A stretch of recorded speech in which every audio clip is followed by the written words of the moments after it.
Well, I don't know if you could see him like psyching himself up. got along. Oh, was he psyching himself up for it? Well, it seemed like it. You needed to. I mean, it's pretty big. It's a pretty big trailer for the little guy. It's gonna look even bigger when there's a similar sized Ranger sitting up on the back there. So we'll see if it can do it. It's okay. We have back roads between us, kind of mostly. It'll be fine. Right, plan of attack. David just took the trailer to go drag his Ranger over here, which now has a real bad clattery noise. We're gonna try to get the Audi going today. Well, try to get it torn down to get it set up. But we're gonna get the Powerstroke back together so that we can use our new scanner and such and see if that tells us anything more. So I'm gonna put the injectors back in this side, pull this guy back out of here, put the Audi in that spot so we have the main bay open for other things. So a little bit back and forth, but we're gonna do this, put these injectors back in, blow out the holes for the clamps so we don't screw that up again, hopefully. And yeah, I don't know, they've been soaking in that jar here for a couple days now, because it's been working my day job lame. See if that does anything. I doubt it did, but maybe it freed up a little something, make it a little happier, and yeah, see what we got.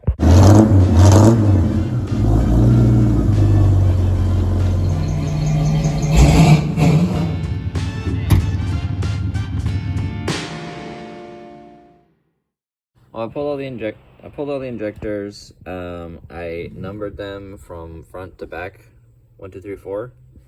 So, yeah, 1, 2, 3, 4, working towards the firewall, because that seemed easier than actually remembering what the firing order is. But I got them soaking in some seafoam down there to clean those, hopefully clean any gunk out of those tips, because they look kind of gunked up.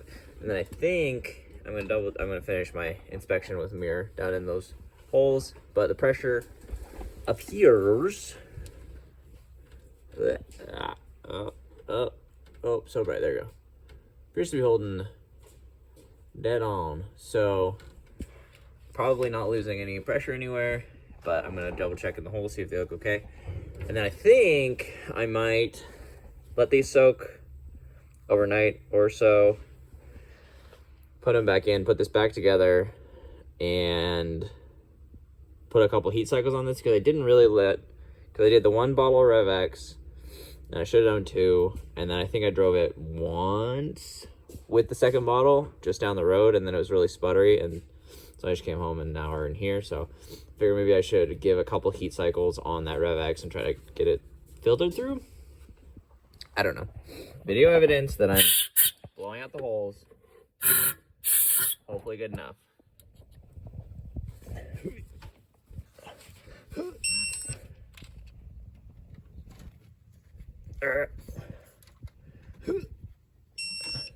Yeah.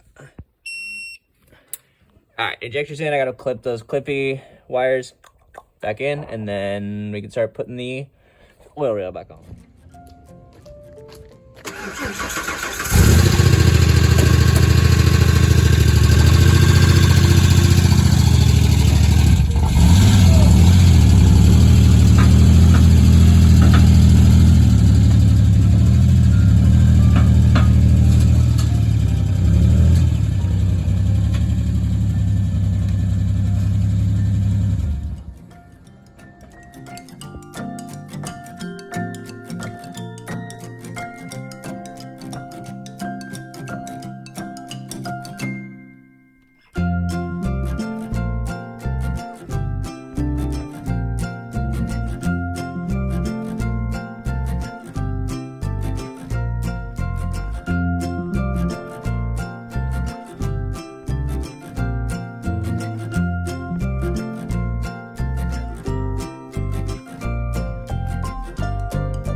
It's moving.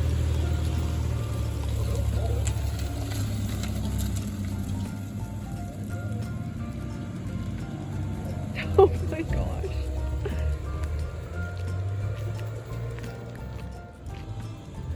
Oh my gosh.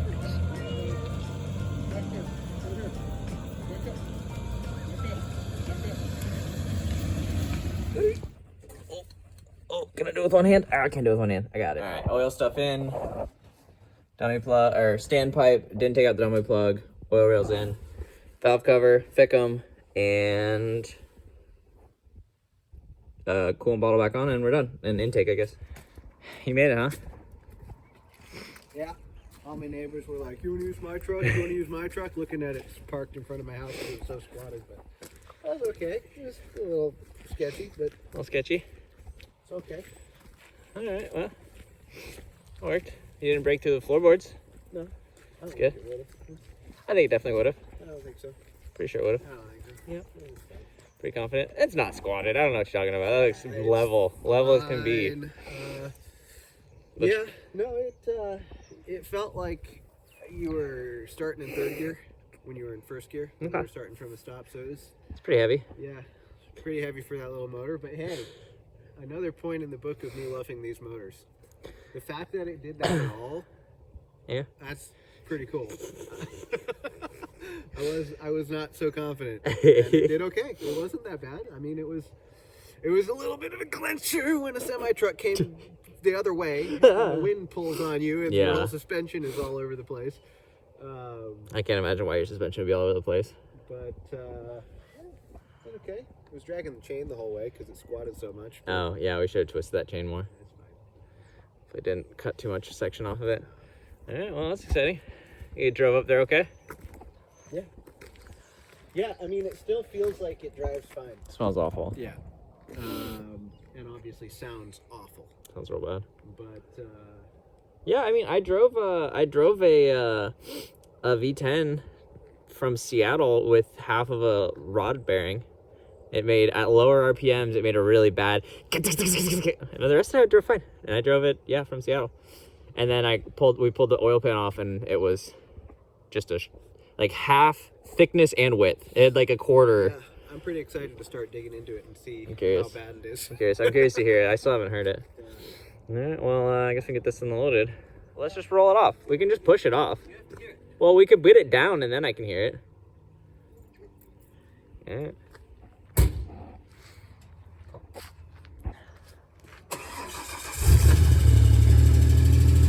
That isn't that bad.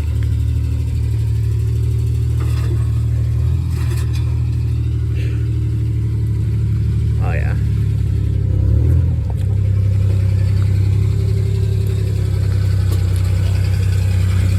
Nailed it.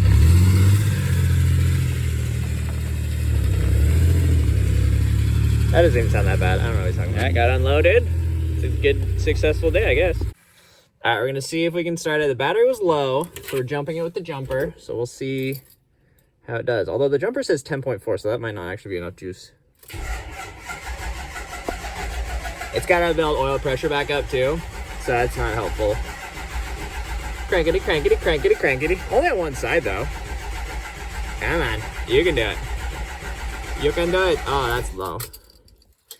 Your jumper's only at 10 or 11. Well, we also got a new adapter OBD2 port thing and a software called ForScan, which is a cheap interface for Ford, Lincoln, Mercury specifically. And we're gonna try it out. It's on the laptop. It allegedly should get more information. Should be able to run some of the tests and maybe do some specific stuff. So now I really am a tuner because I have a laptop hooked up to the truck. So that's all right. So I just ran a test on this thing to cycle through individual injectors because you can have it go turn them on. I should just run it again. See if you can hear it.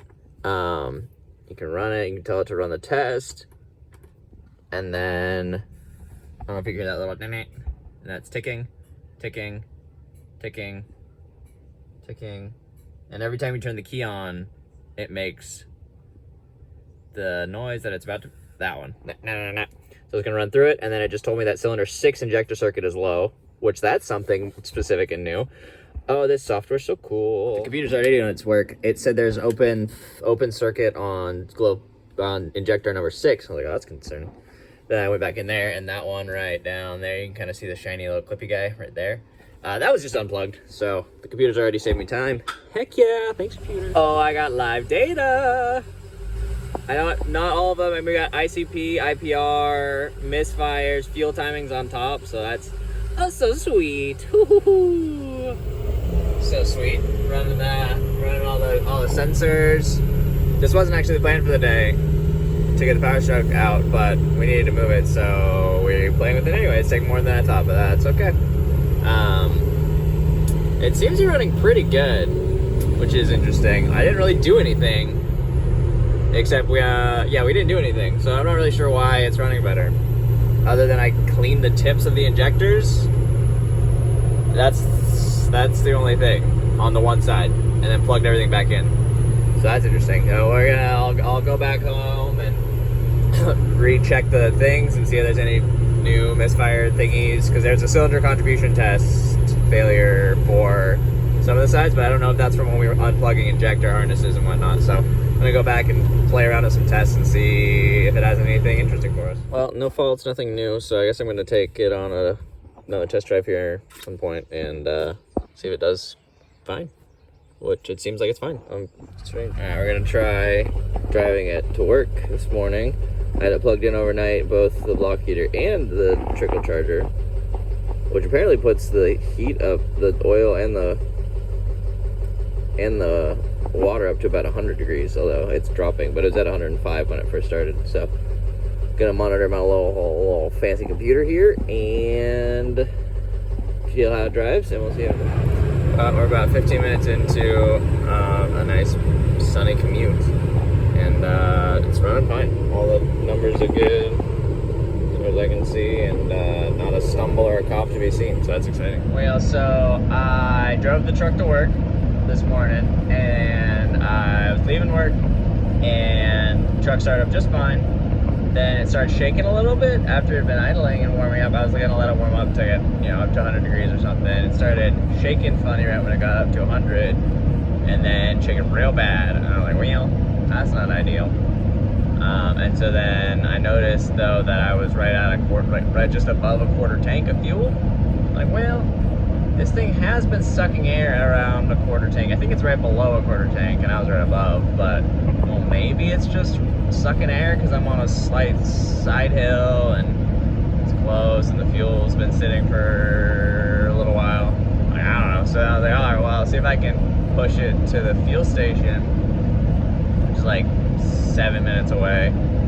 And I got over there, and it started running worse by the time I got over there. And then I rolled into the spot, and I was waiting for somebody to get in, get out of the spot, the diesel pump that I needed.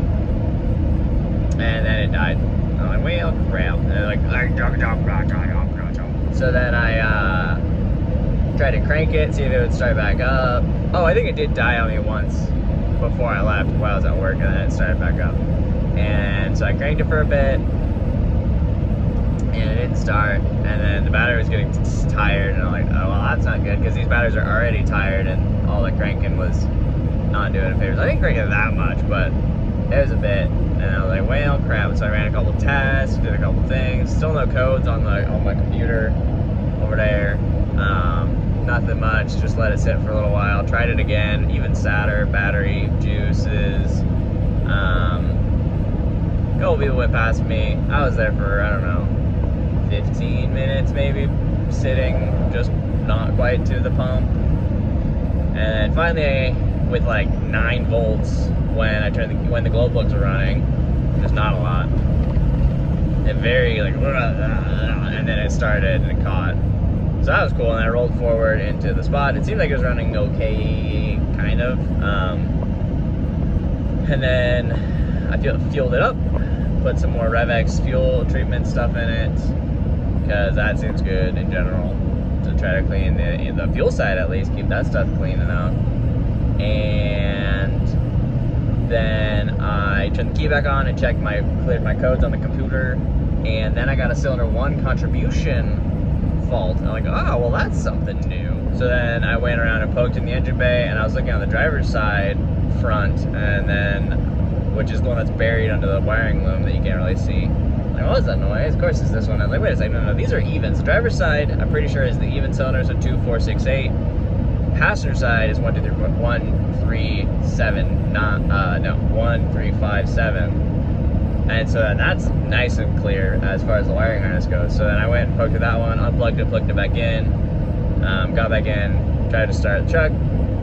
Again, very low power, but it started up and drove okay.